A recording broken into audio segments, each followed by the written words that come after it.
Good afternoon. I'm Mayor Joanne Graves, and welcome to my 4th annual State of the City address. Gallatin 2010, 4 years in the making. To understand where Gallatin is today, we have to look back, several years back. In 2007, the economy in Gallatin was moving at full speed. New developments were springing up. Commercial and retail establishments were locating here at a phenomenal pace. New housing developments were being planned, and houses were still selling at all price levels. We were all making plans for the future as fast as we possibly could. And then the recession began. The economy slowed in Gallatin, and we all pulled back. Spending was curtailed, and innovative, cost-saving measures were instituted. In the next wave of the recession, the economy took a serious turn for the worse. Housing stalled. Financing for anything was scarce. Long-term commitments were dangerous. City revenues were down as all of us were challenged to think smarter if we wanted to move forward and prosper. Gallatin was up to the challenge. The city applied for every dollar of state and federal funding that was available to it.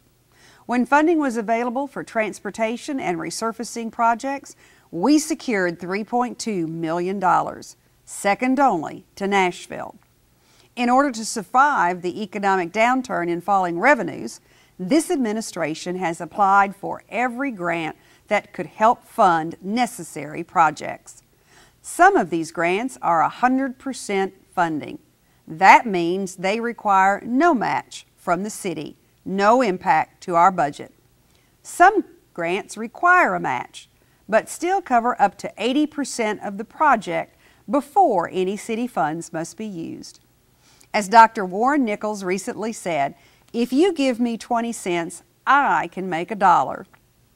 This past year alone, we have grant projects totaling $38 million.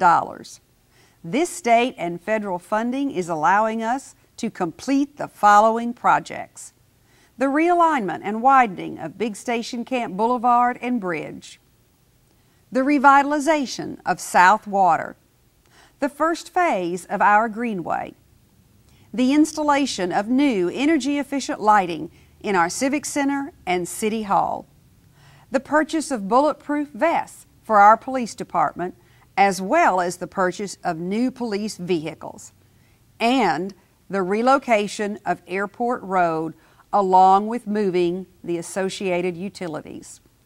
Gallatin has adapted to the challenges at hand. Now that you have a snapshot of the last few years, let me give you a current view of the city's financial standing. Since taking office, my goals have been and continue to be: prioritize spending, keep taxes low, and preserve the rainy day fund. All of the city departments have worked diligently to rein in spending. Gallatin has refused to increase taxes. As a matter of fact, our tax rate in this reappraisal year has decreased 13 cents. The rate went from $1.12 down to 99 cents. After all the projects, we were still able to drop the tax rate to revenue neutral. Our rainy day fund is untouched and intact and stands today at $4.5 million. Even in this recession, our bond rating has been recalculated to AA2, just 2 steps away from the prestigious AAA. The next chart reflects where we invest your money. Our budget this year totals $117 million. We have kept spending for operations and capital to a minimum. Now that you have an historic overview, let's discuss the challenges Gallatin has faced. The flood of May 2010. In May 2010, Gallatin experienced what is being called the 500 to 1,000 year flood. Gallatin received almost 16 inches of rain in a 48-hour time frame, causing our streams and rivers to overflow. Our safety personnel, as well as our utility departments, worked around the clock to address dangerous situations and rescue people from rising waters. Our Civic Center was used as a shelter for those folks who were displaced. Property damage to homes and businesses was estimated at $8 million. The city of Gallatin lost its dam at Long Hollow Golf Course, and Gallatin Public Utilities lost 3 lift stations. The cost of the damages to the city of Gallatin is estimated at $1 million. The city, through its Codes and Planning Department, undertook the task of personally documenting the property that was impacted by the floodwaters. Many of the properties weren't even reflected in federal floodplain maps. We are still in the process of resolving drainage issues and working with FEMA. I want to personally salute our city employees for dealing with this flood. Next, we had the torrential downpour of August 2010. On Wednesday, August 18th, the city once again received record rainfall, but this time the rain fell at an alarming rate over a much shorter amount of time. Once again, properties all over the city were flooded. The city hired Neil Schaefer, an engineering firm, to do an analysis of our city to identify problem areas and offer us solutions. The city has initiated some solutions and will be doing even more in the future. Next, we had the census of 2010.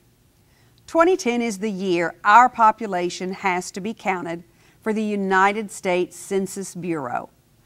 An accurate count is important because we receive state and federal funding based on our demographics. A city committee was formed of employees and city leaders to direct an effective effort to count all of our citizens. The committee launched a census campaign using radio, banners, newspapers, and posters. Personal contacts were even made at churches.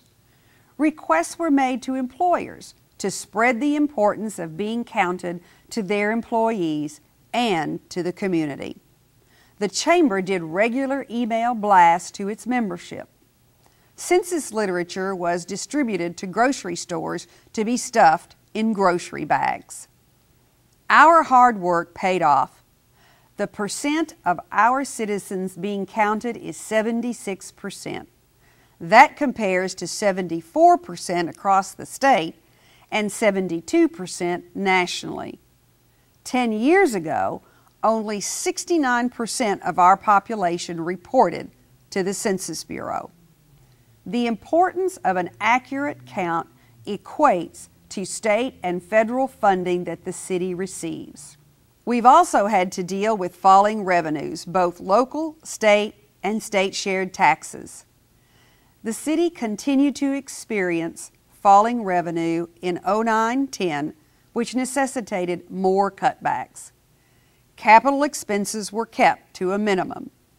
Purchases were delayed until revenues materialized. Once again, we had to prioritize our spending. Even in a tight budget year, the city was able to install new ball field lights in our municipal park and to purchase a 33 cubic yard garbage truck to better serve the needs of our community. How are we able to continue to move ahead in these uncertain economic times? While dealing with all these challenges, one way to keep moving ahead is by going after grants. As a way to deal with falling revenues and still move projects forward, the city has been very aggressive in securing state and federal grant funding. This year alone, we are working on grant projects that total $38 million. The projects funded with these state and federal dollars include Big Station Camp Boulevard and Bridge, our Farmers Market, the extension of Albert Gallatin, the Greenway. There are new curbs on Nashville Pike, safety improvements and realignment of the Broadway and North Water intersection, the South Water revitalization, police vehicles and police vests, Leisure Services' new energy-efficient lighting.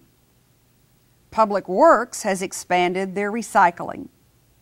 And this year, for the first time in 4 years, we received a home grant, and it is twice the amount we've received in the past.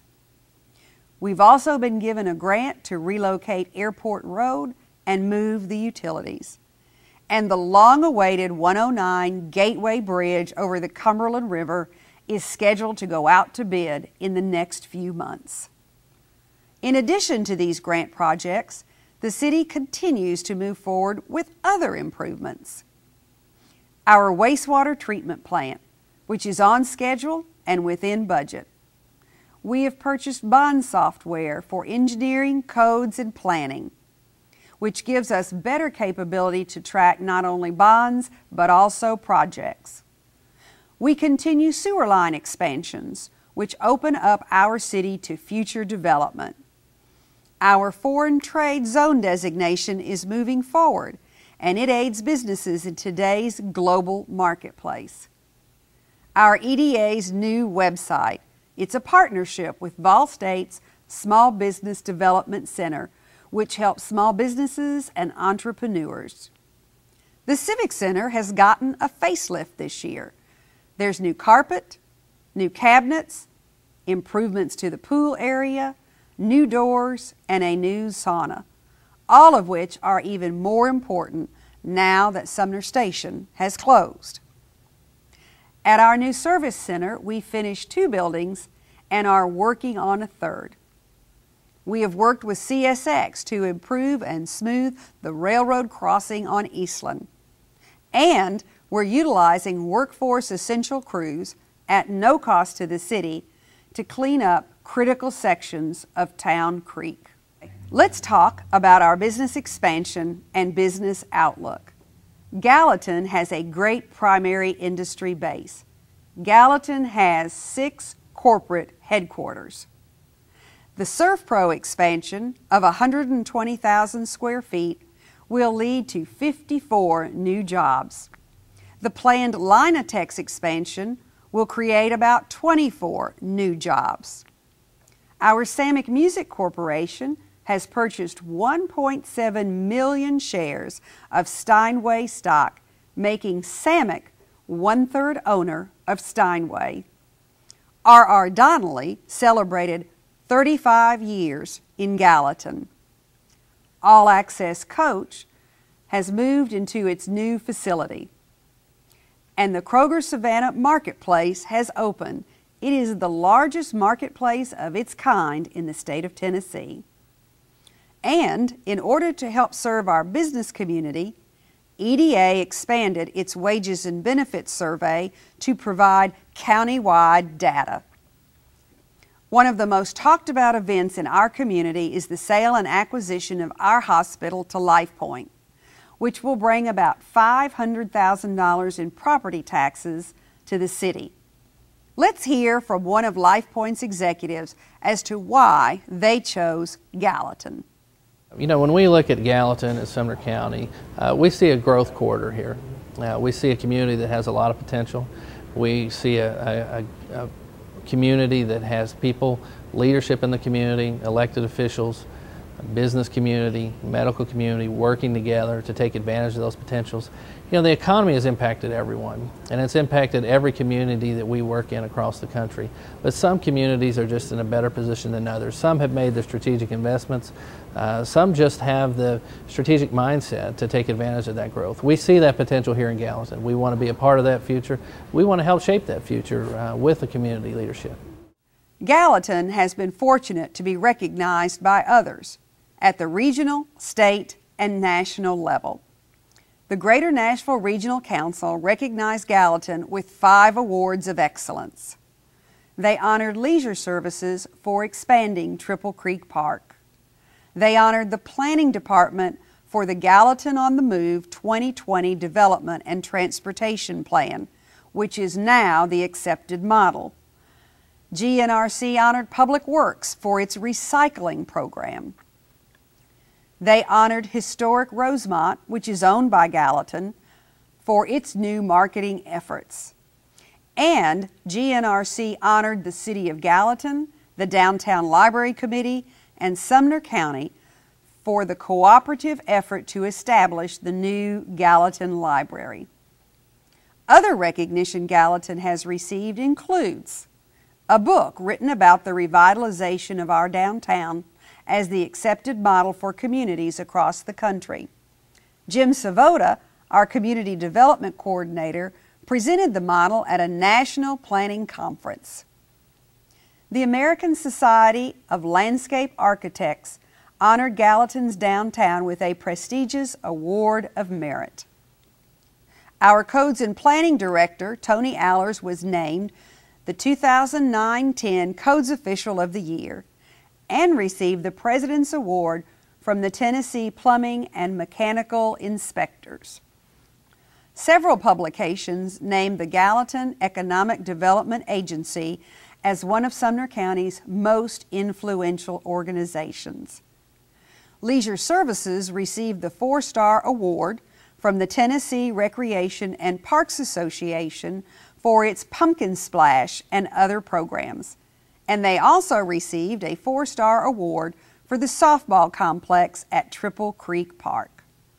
The Police Department received national accreditation through the Commission on Accreditation of Law Enforcement Agencies, one of only 33 in Tennessee to receive this honor. The Governor's Highway Safety Office honored Gallatin's Police Department with 4 awards: the Technology Award, an award for the Occupant Protection Program, the Bicycle and Pedestrian Safety Award, and second place in the state among agencies with 51 to 100 officers. Recently, Donna Nicely, the director of the Nashville Public Library System, brought a group to Gallatin to look at our library as a model. The Nashville Business Journal published an article touting Gallatin as an employment hub for Sumner County. Our GEAR program, which stands for Gallatin Expansion and Retention Program, was featured in a national magazine as a model for existing industry programs. Cumberland Region Tomorrow featured Gallatin at its annual Power of 10 conference. And the Transit Alliance of Middle Tennessee recently filmed in Gallatin on the Square to focus on the value of mass transit. Let's hear what Transit Alliance Executive Director Ed Cole has to say about Gallatin. I'm Ed Cole, Executive Director of the Transit Alliance of Middle Tennessee, and I'm here in Gallatin, Tennessee today, talking about the Transit Alliance and about mass transit. And it's appropriate that we're here in Gallatin. Mayor Joanne Graves not only is the mayor of Gallatin, but also is the chairperson of the Mayor's Caucus, the first ever among the 10 counties of Middle Tennessee, and has been actively involved in talking about mass transit from a regional point of view, and certainly from the point of view of Gallatin and of Sumner County. We're here with this beautiful development of the square area in Gallatin. There's been a lot of, almost a renaissance of thinking about the future here in Gallatin, and to now think about mass transit is something that Mayor Graves has strongly spoken out about, and we at the Transit Alliance are delighted with her leadership and are able to talk about that vision of the future that she's talking about here and how it will connect with not only just Sumner County, but the other 9 counties of Middle Tennessee. Gallatin has been building for several years to get to this point. In just 4 short years, Gallatin is being talked about all over Middle Tennessee. Other cities are coming to visit Gallatin to see what's happening and how we're doing it. Our city is strong, both in the depth of its employees and the volume of our financial resources. In spite of a recession and economic downturn, Gallatin is pulling ahead. Just imagine what our future holds. I want to thank all of those who have helped make this presentation possible. The City Council, our department heads and employees, the Gallatin Chamber of Commerce, Greater Gallatin, and all of those who serve on the various boards and commissions throughout our city. Gallatin is a great place to live because of the hard work of our employees and the involvement of our community. Thank you.